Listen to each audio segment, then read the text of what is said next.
Good day. Okay. Hi, and welcome to the Alberti-Base. Excited to see everyone here. So we're just doing a quick video. Everybody saw the PS5 release event last night. I don't know. Everybody should have seen it. If you haven't seen it, go check it out or just listen to what we have to say about it.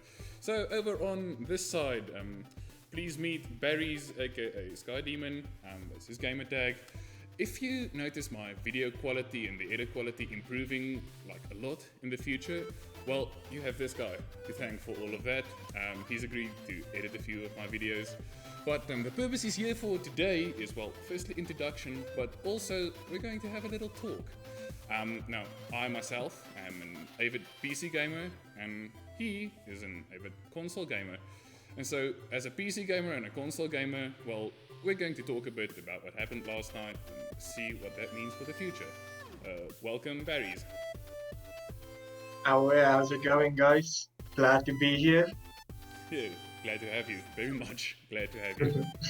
Um, so one of the points, like from a PC gamer's perspective, that's going to bring like a lot of controversy and split between communities. The word that PC gamers hate and console gamers so like to talk about, exclusives. Now, last night we saw a lot of exclusives for the new console unveiled, and what's your take on that?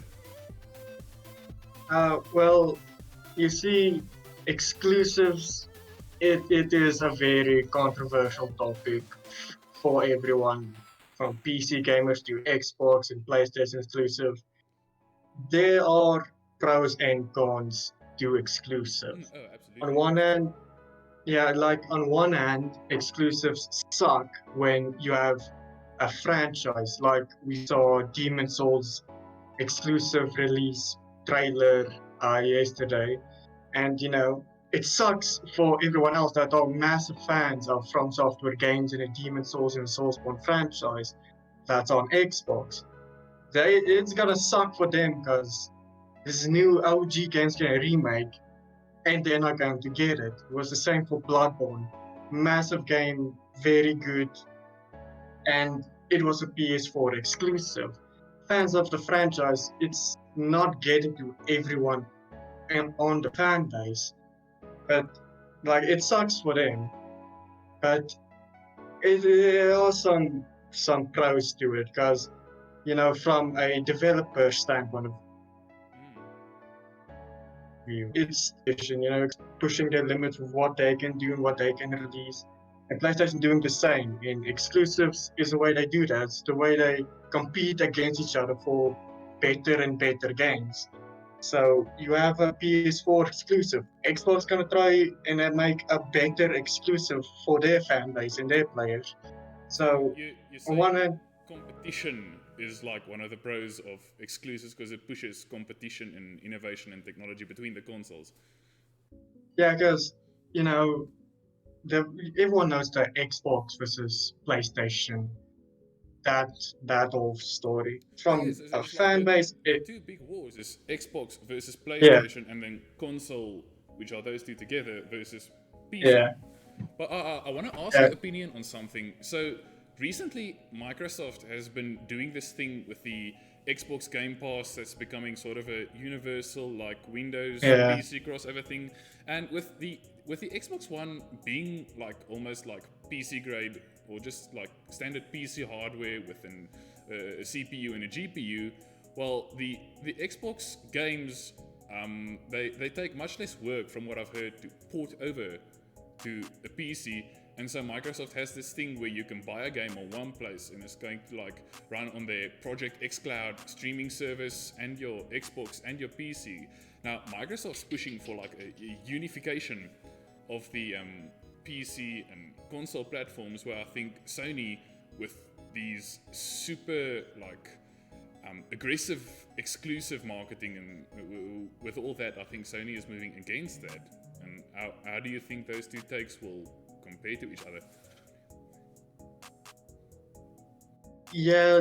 The Xbox and Microsoft, they are running like heavier hardware and almost PC grade technology there. But I feel like Sony is more focused on games.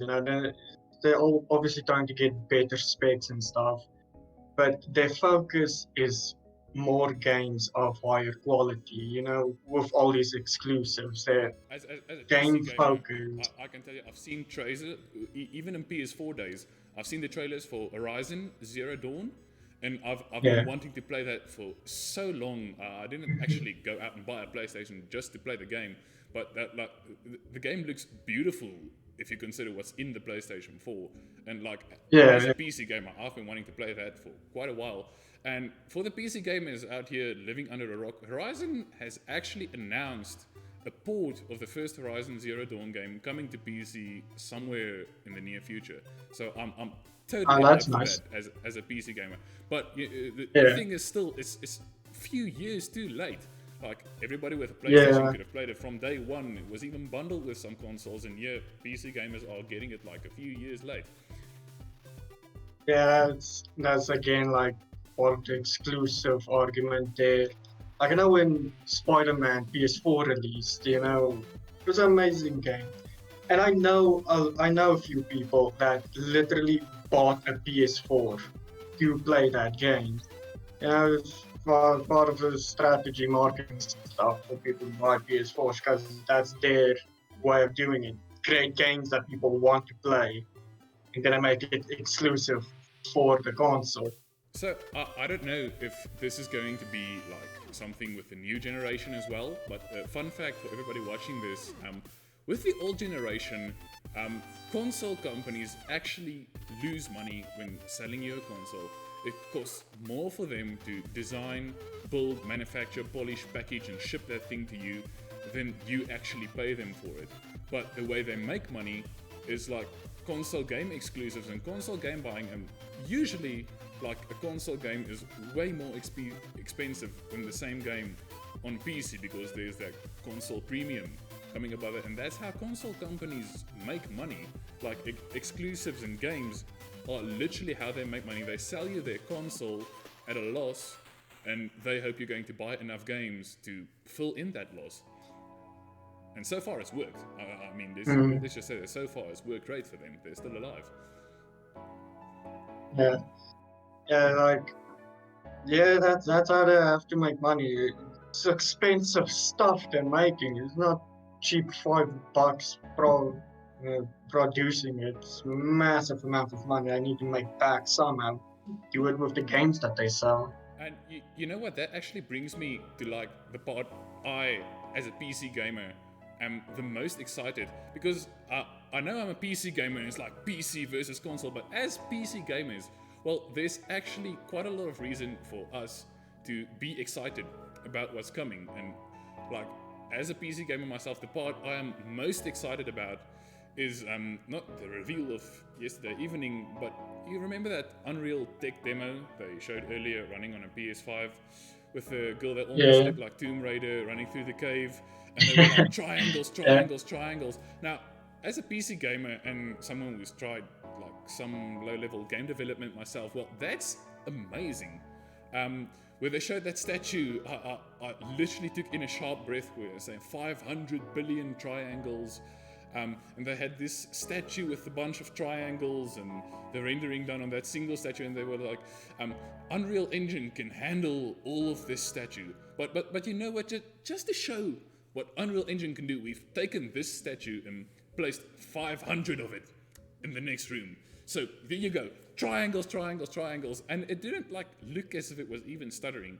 Now, as we know from past experience, tech demos don't translate all that well to the real world, and the real world performance probably isn't going to be that high from day yeah, one. probably. But the showcase of what optimization and the software with the new hardware can do, well, that's not only coming to console. When spoken to afterwards, they said gaming PCs will be able to do the same thing.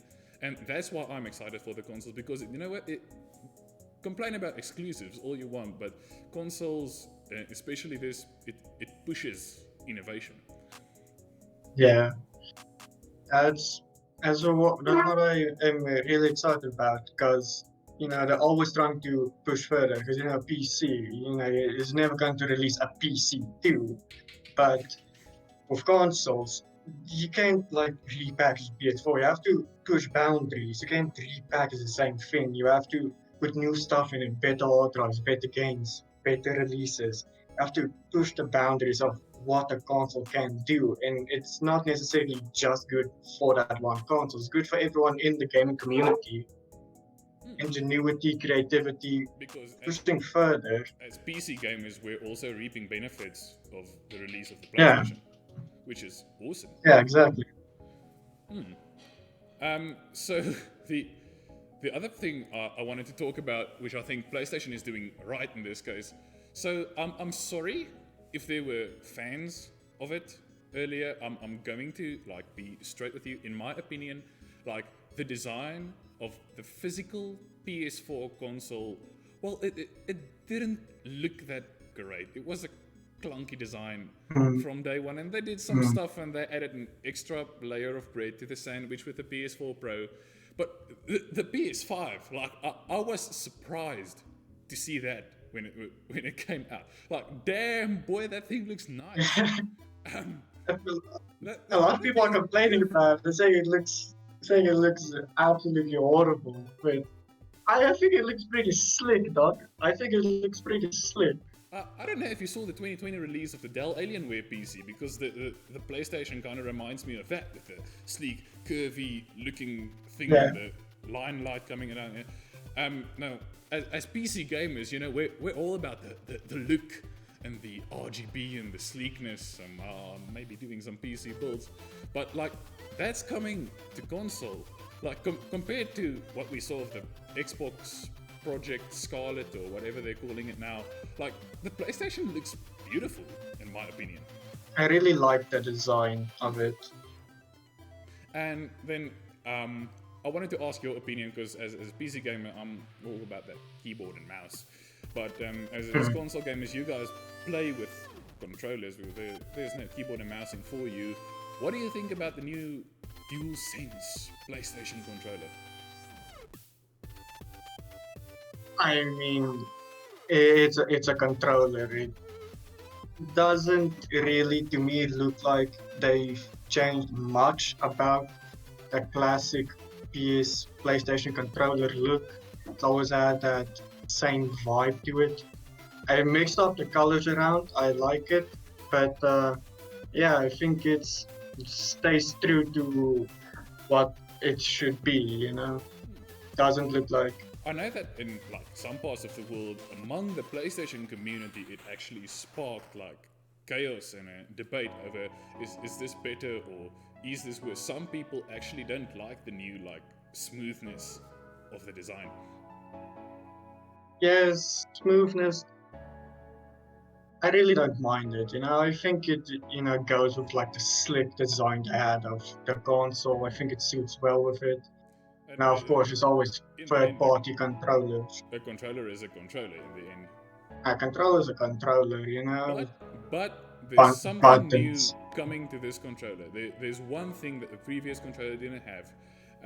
They talked about adaptive triggers, and as far as I could gather, the adaptive trigger of the new controller, well, that would allow the game developer to specify at certain points in the game, like how hard you need to pull on that trigger. So the trigger actually has a software adjustable resistance to it, which it can be like a quick squeeze when firing a pistol in a game, but when you're firing like a minigun or a machine gun, well, then you need to squeeze harder. And I personally think that's actually going to add to immersion in games quite a lot.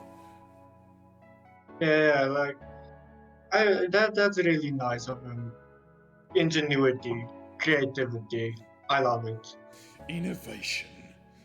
Innovation. A PlayStation and Apple should merge, make the Apple Station. Oh damn! $5,000 right there. In summary, we've seen that exclusives can be a bit jarring for different communities, but in the end, exclusives, as well as the whole console war and the console versus PC war, well, that all pushes innovation. And as PC gamers, we might have to wait, but usually we get most of those exclusives on PC, except for The Last of Us. We still don't have that. But usually it's good for everything and everyone. I personally believe that everyone should be excited about this. Well, thank you very much for watching. Thank you for your time, and thank you for the editing onboard thing. I appreciate it. Peace out. Thanks for having me. If you like this video, please like and subscribe. Don't miss anything in the future. Stay tuned for everything we've still got to cover and some beautiful edits coming from him. Alberti-Base out. Have a nice day.